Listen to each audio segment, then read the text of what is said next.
Mr. President, we so appreciate you giving us an hour of your time. I want to start by addressing the elephant in the room, sir. A lot of people did not think it was appropriate for you to be here today. You have pushed false claims about some of your rivals, from Nikki Haley to former President Barack Obama, saying that they were not born in the United States, which is not true. You have told 4 congresswomen of color who were American citizens to go back to where they came from. You have used words like animal and rabid to describe black district attorneys. You've attacked black journalists, calling them a loser, saying the questions that they ask are, quote, stupid and racist. You've had dinner with a white supremacist at your Mar-a-Lago resort.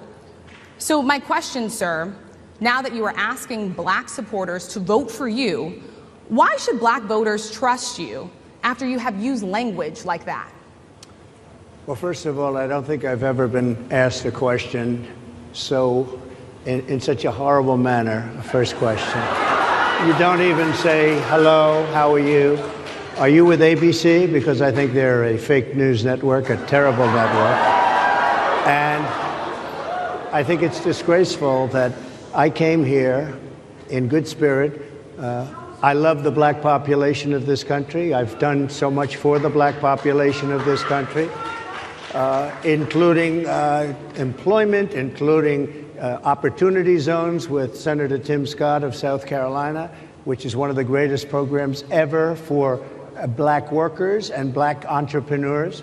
I've done so much, and and I say this, historically black colleges and universities were out of money, they were stone cold broke, and I saved them and I gave them long-term financing, and nobody else was doing it. I think it's a very rude introduction. I don't know exactly why you would do something like that. And let me go a step further. I was invited here, and I was told my opponent, whether it was Biden or Kamala, I was told my opponent was going to be here.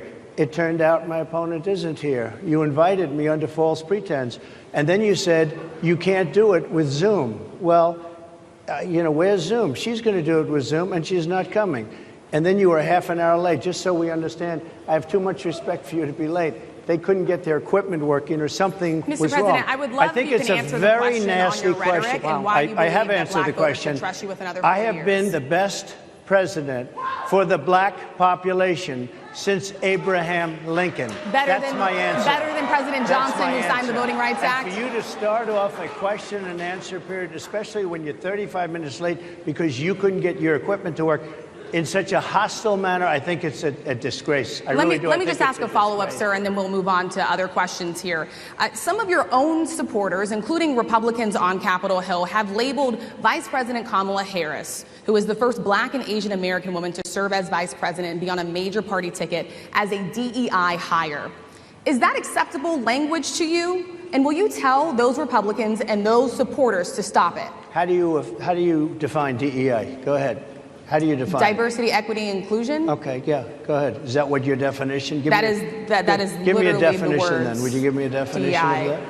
Give me a definition. Sir, of I'm that. asking you a question, No, a you very have to direct define question. it. Define it for me, if you would. I just defined it, sir. Do you believe that Vice President Kamala Harris is only on the ticket because she is a black woman? Well, I can say no. I think it's maybe a little bit different. So I've known her a long time indirectly, not directly very much, and she was always of Indian heritage, and she was only promoting Indian heritage. I didn't know she was black until a number of years ago when she happened to turn black, and now she wants to be known as black.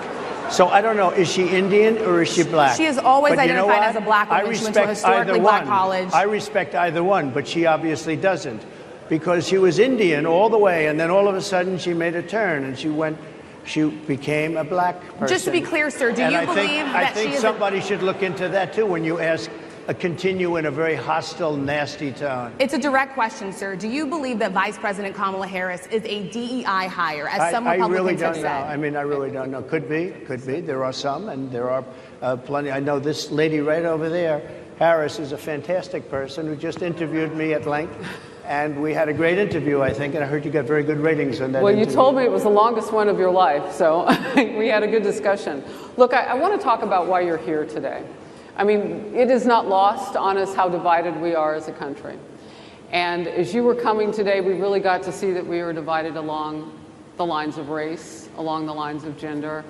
And there is this question of, in this moment where we are, why come here? What is your message today?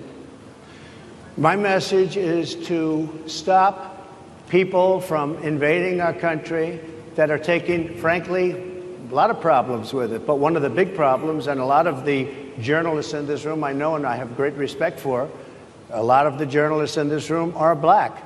I will tell you that coming from the border are millions and millions of people that happen to be taking black jobs. You had the best. What exactly is a black job, sir? A black job is anybody that has a job. That's what it is. Anybody that has a job. All right.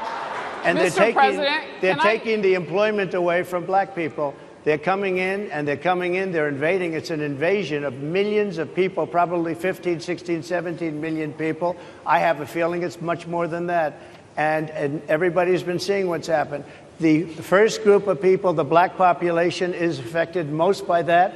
And Kamala is allowing it to happen. She's the border czar. She's the worst border czar in the history of the world. There's never been a border czar like this. She's never even essentially been. She said she was there once, but not the right part of the border. So she was a border czar. She's done a horrible job. These people are coming into our country, and they're taking black jobs and Hispanic